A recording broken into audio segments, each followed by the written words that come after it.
রাজবাড়ী আমরা যারা রাজনীতি করি তাদের অক্সিজেন হলো সরকারি কর্মচারীরা। এই সরকারি কর্মচারীরা যদি আমাদের কর্মচারীরা রাজবাড়িতে এখনও অনেক সচিব আছেন, খুব গুরুত্বপূর্ণ পদ আছেন, এখনও আছেন, আমি তাদেরকে চিনি ব্যক্তিগতভাবে, আমার খুব সুসম্পর্ক। রাজবাড়িতে যারা পড়াশোনা করে যারা আলিখিত মানুষ হয়ে সরকারি পদে পদস্থ হয়েছেন তারা যদি আমরা যারা রাজনীতি করি আমাদেরকে একটু সাপোর্ট দেয়, আমি বলতেছি সরকারি কর্মচারীরা রাজনীতিবিদদের অক্সিজেন। তাহলে আমরা এই রাজবাড়ির জেলা সমিতিকে একটা বিশেষ জায়গায় নিয়ে যাব এবং আমাদের জেলা সমিতির একটা স্থায়ী ভবন নেই, এটা খুব দুঃখজনক। আবহানা স্যারের মতো লোক কিন্তু এই নেতৃত্ব দিয়েছেন, সিরাজুল হক স্যারের মতো লোক নেতৃত্ব দিয়েছেন। তো সেই জন্য এইটাকে এই একটা স্থায়ী ঠিকানা কিন্তু আমাদের হয়নি।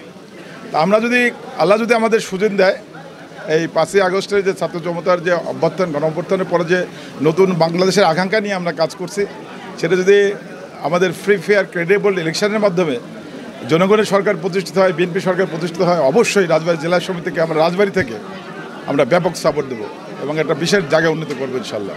আমাদের প্রথম দাবি আড়াল হবে না, এই জন্যে এটা এত জনসম্পৃক্ত একটা বিষয়, এটা আড়াল করার কোনো সুযোগ নেই। এত জনসম্পৃক্ত, বরঞ্চ যে পদ্মা সেতু আজকে হয়েছে ওখানে হওয়ার কথা ছিল না। ফিজিবিলিটি টেস্ট হয়েছিল গোয়ালন্দ পাটুরিয়াতে, দৌলতদিয়া পাটুরিয়াতে, কিন্তু দুর্ভাগ্যজনকভাবে তখন এই পদ্মা সেতুটা ওই পারে নিয়ে যাওয়া হয়। আমাদের বক্তব্য হচ্ছে এটা আমাদের প্রধান দাবি, একেবারেই প্রধান দাবি। এই জন্যে রাজবাড়ির উন্নয়নের জন্য এই পদ্মা সেতু এত প্রয়োজন, এত জরুরিভাবে প্রয়োজন। আমরা একটা কথা বলি, ক্ষমতায় যদি বিএনপি আসে আমাদের প্রথম দাবি রাজবাড়ির জন্য পদ্মা সেতু, প্রথম দাবি। কোন রকম একত্রিত হয়ে আমরা রাজবাড়ির উন্নয়নের জন্য আমরা কাজ করে যেতে পারি সেই আশাবাদ ব্যক্ত করে অনেকে চিনতে চায় না, যেহেতু আমরা ছোট ডিস্ট্রিক্ট, কোন রাজবাড়ি ফরিদপুর রাজবাড়ি বলতে হয়। তো ওই সময়টা আমার নিজের কাছে আমি নিজের বেশ একটা অসন্তুষ্টিতে ভুগি যে ব্যাপারটা এরকম। আমরা রাজবাড়ি ডিস্ট্রিক্টের ছোট একটা ডিস্ট্রিক্ট হওয়ার কারণে এইখানে আমরা একটা আশেপাশে মানে ফরিদপুরের একটা চাপে থাকি, পাশাপাশি মানে সবসময় আমরা আশেপাশের বড় ডিস্ট্রিক্টগুলি এরা সবসময় চায় যে বড় বড় প্রতিষ্ঠানগুলি, বিভাগীয় অফিস আদালতগুলি আমাদের এখানে না থাক। মেডিকেল কলেজে আমি অনেকবার বলেছি যে আপনারা কাগজপত্র ফ্রি থেকে নিয়ে আসেন, বাকিটা আমার কাজ।